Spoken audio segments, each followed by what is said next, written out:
Saudara, katanya dibayar orang. Enggak, rakyat murni turun, mahasiswa murni turun. Saudara, perusuhnya ya dibayar, perusuhnya iya mereka dikendalikan, perusuhnya iya mereka sudah disetel masuk ke tengah-tengah rakyat. Saudara, nah, karena itu saudara, saya sudah sampaikan, saya minta supaya Bapak Kapolri segera diganti.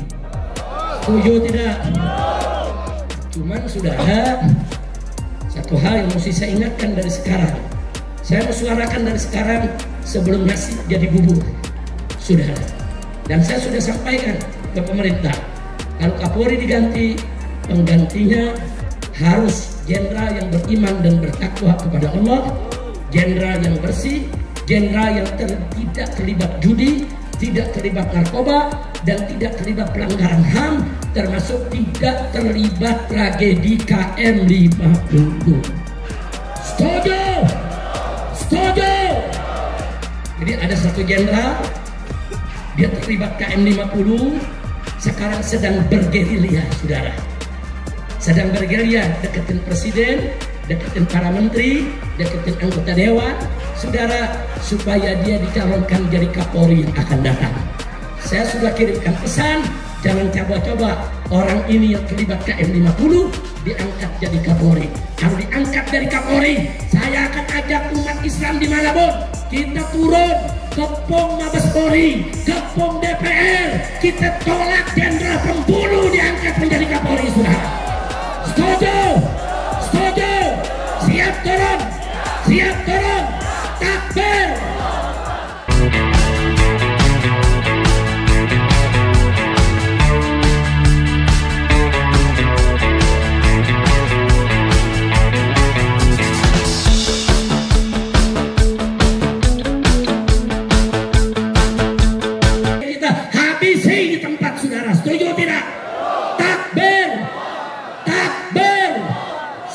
Eksekusi, takbir. Jadi saya menyarankan begitu bukan lagi main-main, saudara. Saya tahu betul apa yang terjadi di atas, saudara. Ini lagi terjadi pergumulan politik yang luar biasa. Tapi tega-teganya mereka yang bergumul, mereka yang bergelut, mereka mengorbankan rakyat, saudara. Kok tega? Kau mau ribut-ribut, kau mau bergelut-bergelut, kau mau rebut kekuasaan, urusan kau. Tapi rakyat yang dikorbanin dong. Jangan dong, dan rakyat jangan difitnah. Rakyat turun difitnah. Saudara, katanya dibayar orang. Enggak, rakyat murni turun, mahasiswa murni turun, saudara. Perusuhnya ya dibayar, perusuhnya iya mereka dikendalikan, perusuhnya iya mereka sudah disetel masuk ke tengah-tengah rakyat, saudara. Nah, karena itu saudara, saya sudah sampaikan, saya minta supaya Bapak Kapolri segera diganti. Setuju tidak? Nah, cuman saudara, satu hal yang mesti saya ingatkan dari sekarang, saya mau suarakan dari sekarang sebelum nasi jadi bubur, saudara. Dan saya sudah sampaikan ke pemerintah, kalau Kapolri diganti, penggantinya harus jenderal yang beriman dan bertakwa kepada Allah, jenderal yang bersih, jenderal yang tidak terlibat judi, tidak terlibat narkoba, dan tidak terlibat pelanggaran HAM, termasuk tidak terlibat tragedi KM50.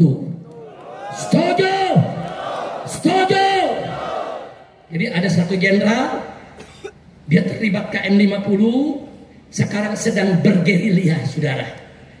Sedang bergerilya, deketin presiden, deketin para menteri, deketin anggota dewan, saudara, supaya dia dicalonkan jadi Kapolri yang akan datang. Saya sudah kirimkan pesan, jangan coba-coba orang ini yang terlibat KM50 diangkat jadi Kapolri. Kalau diangkat dari Kapolri, saya akan ajak umat Islam dimanapun, kita turun ke POM Mabes Polri, ke POM DPR, kita tolak jenderal pembunuh diangkat menjadi Kapolri, saudara. Setuju? Setuju? Siap turun? Siap turun? Takbir! Jadi polisi, saya mau sampaikan, jangan coba-coba nyari perkara dengan rakyat, jangan. Ini pelajaran apa yang baru terjadi kemarin, saudara. Kita prihatin, kita sedih, kita sebetulnya pengen punya polisi itu dihargai, punya polisi itu bermartabat, punya polisi itu punya marwah. Senang kalau polisinya rapi, bersih, saudara. Mau kita begitu. Kita sedih kalau polisi diolok-olok, dicaci maki, saudara. Sedih. Tapi mau bilang apa? Polisinya memang yang brengsek. Saudara, dan brengseknya ini bukan lagi oknum. Sudah terlalu banyak kalau oknum, saudara. Sudah berkali-kali kita minta kepada Kapolri, bersih-bersih, rapikan, atur itu kau punya anak buah, supaya polisi menjadi idaman rakyat, polisi menjadi pelindung masyarakat, polisi menjadi pengayom. Betul? Faktanya, lapor hilang kambing, bayar pakai kebo. Kacau tidak? Ada perempuan muda diancam orang, lapor kantor polisi yang ketiga kali. Pak, saya diancam Pak, mau dibunuh. Enggak diladenin. Tahu-tahu nggak sampai sebulan dibunuh, saudara. Begitu dibunuh baru repot banget cari pembunuhnya. Kayak polisi India datang belakangan. Udah beres baru datang. Polisi mana tuh? Polisi mana? Indonesia. Malu-malu amat lu ngomong. Kacau tidak? Ya nggak boleh begitu dong. Kalau ada laporan, anggap serius. Itu kan laporan ancaman pembunuhan. Kita jangan berspekulasi, nggak boleh berspekulasi. Kalau ada laporan dari masyarakat, yuk kerjain. Nah insya Allah mudah-mudahan dalam peristiwa yang terjadi sekarang ke depan, Polri melakukan reformasi. Amin. Setuju tidak? Reformasi Polri setuju tidak? Dukung tidak? Kalau Polri-nya sudah baik, bermartabat, saudara dukung tidak? Takbir. Mudah-mudahan polisi merubah diri. Amin. Amin. Ya Rabbal Alamin. Insya Allah. Ya seperti kejadian di Pemalang. Saya kasih contoh, saudara. Polisi udah tahu kok. Dari seminggu sebelumnya mereka udah ngancam-ngancam. Mereka punya persiapan. Mereka untukkan senjata mereka. Mereka bikin rekaman-rekaman. Habib Rizik akan kita tusuk. Habib Rizik akan kita bunuh. Habib Rizik akan kita habisi. Habib Rizik nggak boleh masuk Jawa Tengah, saudara. Ada, dibiarkan. Dibiarkan, saudara. Bahkan di hari haknya mereka terang-terangan datang bergelombol, saudara. Enggak dibubarkan polisi. Dia diamin, saudara. Sampai mereka bisa masuk ke lokasi tabligh akbar. Apa? Saudara, saya ketika itu duduk di rumah salah satu panitia. Habib Muhammad, ketum FPI, didampingi Ki Awit Masyuri. Saya minta Ki Awit, saya masih lelah, saya capek luar biasa. Karena habis keliling Madura, langsung sambung ke Tegal. Saya bilang berangkat duluan deh. Nah ternyata beliau berangkat duluan.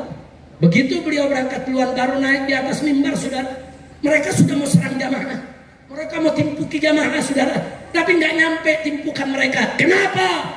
Karena laskar-laskar FPI dengan batiknya, saudara, sudah dari pagi membuat peta, melihat wilayah, mempelajari semua kekuatan, sehingga saudara ganggang yang ada di samping ini umat kumpul seperti ini, saudara. Ini panggung, di sini umat. Ini yang namanya kiri kanan tuh ada ganggang, saudara. Dari ganggang itu mereka mau menyerang, mau bubarkan itu jamaah, saudara.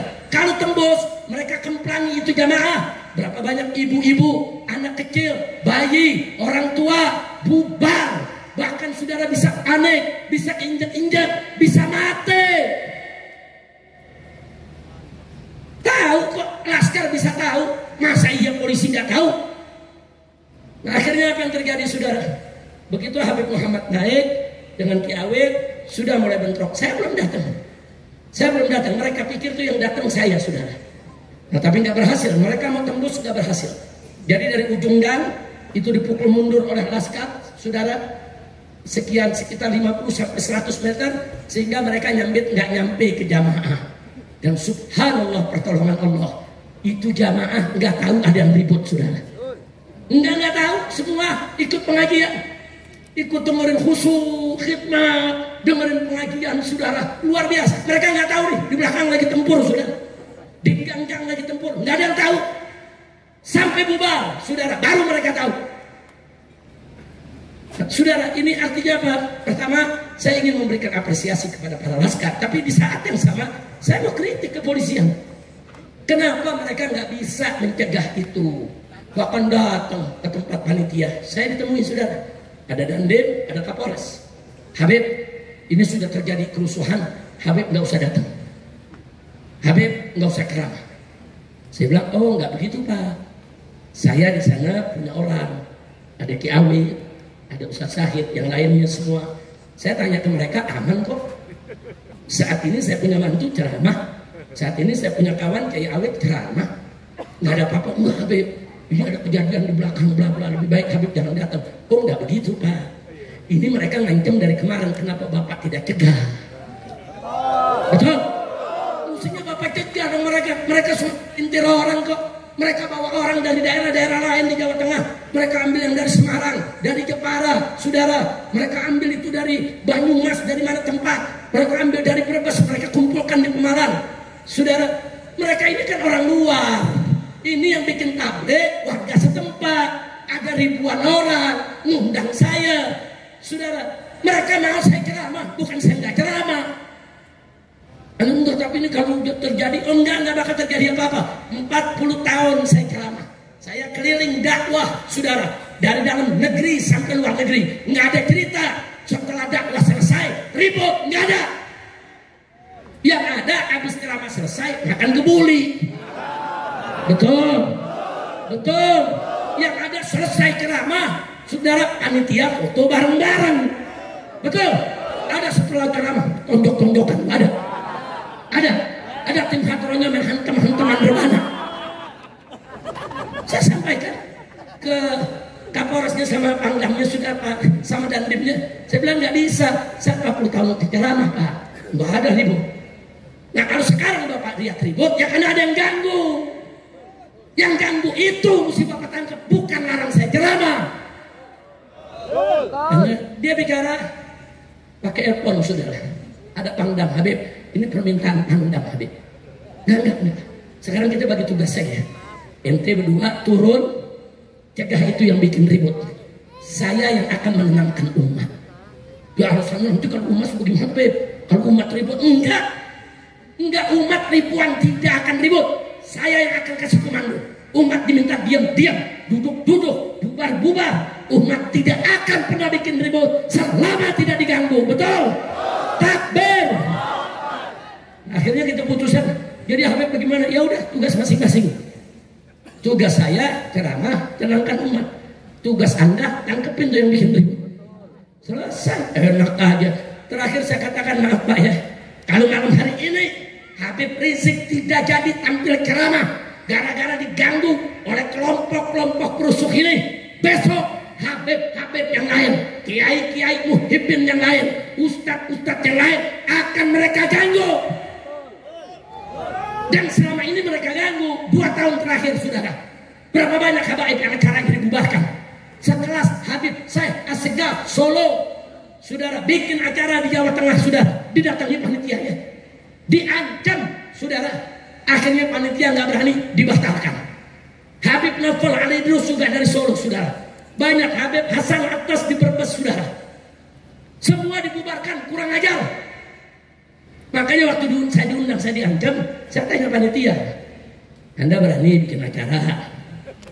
Anda undang orang yang paling diancam. Wah, ini Beb, nanti kalau dilarang polisi, wah ini kemauan warga Beb, masyarakat, semua ormas cuma udah setuju, kecuali Laskar Setan doang yang nggak setuju. Benar, jangan sampai nanti ente diancam terus bubar. Enggak Beb, kita tanggung jawab. Jadi selama Anda siap, saya datang, nggak ada urusan yang ngancam. Ternyata panitianya berani. Alhamdulillah. Bagus tidak? Bagus tidak? Bener. Begitu saya datang, dia coba lagi serbu, saudara. Dia serbu tapi nggak bisa. Jangankan nempel mobil saya, batunya nggak bisa kena ke mobil, saudara. Alhamdulillah.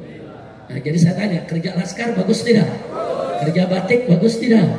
Nah, kita berikan penghargaan kepada mereka, betul? Takbir, hidup Laskar, hidup batik, takbir, sallu ala nabi. Nah akhirnya terjadi, saudara. Begitu saya ceramah, tahu-tahu mereka coba nyerang, karena batunya nggak nyampe, mereka marah. Laskar ditimpukin. Ya begitu Laskar ditimpuk, Laskar nggak mau nyerang, saudara, karena komandonya bertahap, nggak boleh nyerang, nggak boleh ngubah. Tapi orang udah ditimpuk bagaimana? diuber ngelaskar, begitu diuber pontang panting tumbang bonyok sudah. Banyak sudah yang pecah kepalanya, masuk ICU sudah, masuk rumah sakit sudah. Katanya kebal bacok. Saudara, sebelum kita datang, wah di atraksi direkam. Wah, nggak mempan bacok, nggak mempan bacok. Begitu dikeprok me batu-bata mempan. Besok-besok belajar ilmu kebal keprokan bata. Masya Allah, lupa tuh dia belajar ilmu kebal. Masya Allah, udah jangan diterusin dah. Yang penting begitu mereka udah kalah, udah bocor, banyak yang tumbang. Besok ke pagi nangis lapor polisi. Cengeng. Anak muda kan udah berantem, udah kalah banget, nggak usah pakai melapor. Betul? Kalau melapor, Bapak, kami dianiaya sama FPI. Udah gitu datang ke bupati, bayarin dong buat rumah sakitnya. Kacau. Mudah-mudahan nggak terjadi lagi. Ayo sekarang sebelum saya tutup nih, besok-besok saya mau tanya umat semua di seluruh tanah air Indonesia yang diwakili oleh umat yang hadir di tempat ini pada malam hari ini. Kalau besok ada kelompok-kelompok coba-coba bubarkan pengajian, diam atau lawan? Diam atau lawan? Kalau ada kelompok-kelompok yang coba ganggu-ganggu kiai dan habaib, diam atau lawan? Angkat tangan semuanya, takbir. Siap lawan perusuh, siap lawan perusuh, siap lawan musuh ulama, siap lawan musuh negara. Takbir. Sallu ala Nabi. Nah, mudah-mudahan ke depan tidak terjadi lagi. Amin. Amin. Amin ya rabbal alamin. Nah, itu yang saya mau sampaikan, saudara. Jadi kembali akhirnya kita ingatkan, kita kalau negara ini mau benar harus revolusi akhlak. Bagaimana revolusi akhlak? Tadi sudah dijelaskan oleh Habib Hanif, Habib Muhammad bin Hadi, saudara. Ya pejabat taubat, ulama menyampaikan yang hak. Betul? Jadi kalau ulama yang mengatakan yang hak itu hak, yang batil itu batil, terus pejabatnya tidak korup, pejabatnya sayang sama rakyat, saudara, dan rakyatnya patuh kepada umarok dan kepada ulama, berkah ini negeri. Betul? Betul? Jadi siap berakhlak mulia, siap berakhlak seperti Nabi, siap dicontoh akhlak Nabi. Siapa bapak revolusi akhlak? Sayyiduna Muhammad Sallallahu Alaihi Wasallam. Nah, itu yang saya mau sampaikan. Besok malam insya Allah kita akan jumpa lagi dalam acara maulid di Cawang, saudara. Di belakang rumah sakit PON, saudara. Dulu kita pernah bikin acara di sana. Tiap tahun kita bikin acara. Dan beberapa tahun yang lalu pernah diledakan, saudara. Ada satu mobil diledakan, 2 mobil hampir meledak untuk mengganggu kita punya acara, saudara. Nah, itu zaman siapa tuh? Jokowi, lu takut banget. Zaman siapa tuh? Zaman siapa tuh? Kacau tidak? Yang sekarang masih ada aja yang puji-puji Jokowi. Udah, ini rakyat lagi teriak, pilih Jokowi. Presiden teriak, tetap Jokowi. Pusing, pusing. Pusing tidak? Pusing tidak? Ya, kita tegur lewat orang-orang yang bilang, dia mah Beb itu keceplosan. Ya kalau keceplosan jangan bilang begitu, keceplosannya tangkap Jokowi. Nah, itu baru keceplosan. Gitu. Ya, setuju gak kalau Jokowi dan kroni-kroninya ditangkap? Setuju tidak kalau diadili? Setuju tidak kalau Bu Fufafa dimaksudkan? Kalau ada yang coba-coba kudeta, menjatuhkan presiden secara tidak sah, siap bela presiden? Siap jaga negara?